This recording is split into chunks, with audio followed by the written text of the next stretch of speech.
হাঁটুতে শক্তি না পাওয়ার কারণ। আসলে হাঁটুতে শক্তি না পাওয়ার কারণ যদি এক্স্যাক্ট আপনারা জানতে চান, এটা পেশেন্ট না দেখে বলা মুশকিল। তবে নর্মালি বয়স অনুযায়ী বিভিন্ন কারণে হাঁটুতে শক্তি কম পাওয়ার কিছু কারণ রয়েছে। সাধারণত ইয়াং জেনারেশন যখন হাঁটুতে শক্তি পায় না, তখন বুঝতে হবে যে হাঁটুতে কোনো কারণে আঘাত পাওয়ার ফলে উপরের মাংসপেশি কিংবা নিচের মাংসপেশিতে যে পরিমাণ শক্তি ছিল সেটা কমে যাচ্ছে।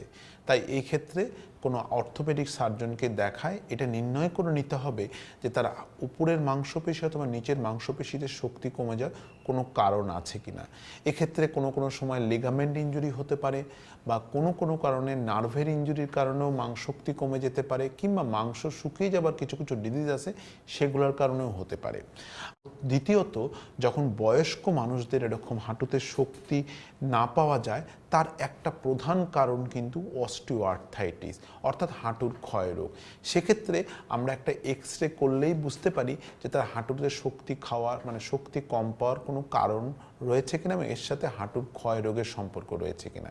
এবং এক্ষেত্রে আমরা কিছু পরীক্ষা নিরীক্ষা করে কিছু ফিজিওথেরাপি বা কিছু ব্যায়াম করলেই কিন্তু রোগীগুলো একদম আগের মতো হয়ে যায়। হাড় সমস্যার যে কোনো সমাধান জানতে ইউটিউবে ডাক্তার দিবাকর সরকার নামে আমার একটি চ্যানেল এবং ফেসবুকে আমার একটি পেজ রয়েছে। আমার চ্যানেলটি সাবস্ক্রাইব করুন এবং আমার পেজে লাইক দিন।